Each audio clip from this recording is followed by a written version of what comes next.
Welcome to Blade HQ, everybody. Today we're sitting down, we're doing an interview with Enrique Peña. Let's talk knives.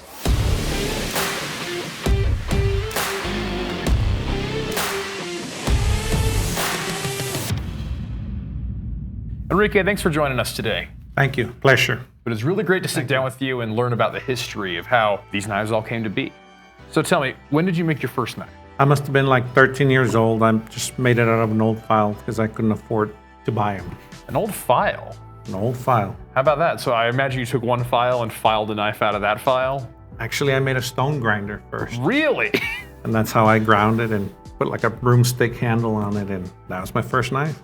Once I reached high school, I found some books at the public library about how to make knives, and that's where I really got hooked. But then later, just life went on and I kind of left it until I ran across a Knife Illustrated magazine, and I was like, wow, there are real knives out there like that are really professionally made and so forth. And that's when my interest started picking again. And then there was a guy close by that would make knives. He would forge them, and he kind of showed me. And then somehow I found Bill Ruppel online. Bill Ruppel, there's a legend for helped you. me out like if I was his son. And he did. So now he calls me his son, and I call him Dad. And he's kind of the one that helped me like perfect the knife making thing. So when did you make your first Enrique Peña custom knife? That was around the time my daughter was born, so that was 17 years ago. So it was like in my mid-20s. And that's when I made my first, like, I would say, first custom folding knife. Because prior to that, they were just fixed blades. What was that knife like?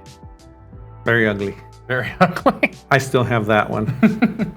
Around the mid to late 2000s, I saw an inclination in the knife community towards the modern traditional. Knives that feel much like an old case knife, like I have one today, in terms of their vibe, like something like I mean, here's a Trapper.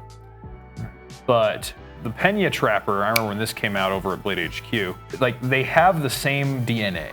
They are, like one is very much like the other, but this is old school. This is very much the same knife that it was when your grandpa bought it 70 years ago. Somehow you managed to keep the traditional vibe there. How do you do that? So when I started getting serious with knife making, it was when I met Bill Ruppel. And I had a passion for traditional knives, and that's where I kind of got started, was with the traditional knives. But then all the modern stuff started taking off, and I kind of wanted to dabble into it. So the way I progressed into the more modern stuff was by just making a slip joint, but using hardware on it instead of pinning it. For example, screws and washers, and using materials like titanium, and it kind of evolved from there. These are actually all knives that at one point I used to build as traditional knives. And so I just kind of basically ran with it, and started producing all the patterns into modern front flippers. And that's why they all kind of look the same, and they all kind of have the same vibe. But they are traditional patterns. For example, you've got a Trapper here. And then you've got like a Barlow here. And then I've got like an in-house design, which is the Apache. Actually, it was first made as a slip joint. And then the Raptor, which is the same thing, an in-house design that I first produced as a slip joint, and so forth.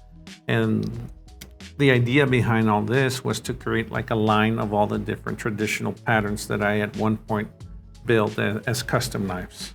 So this knife right here is the Raptor.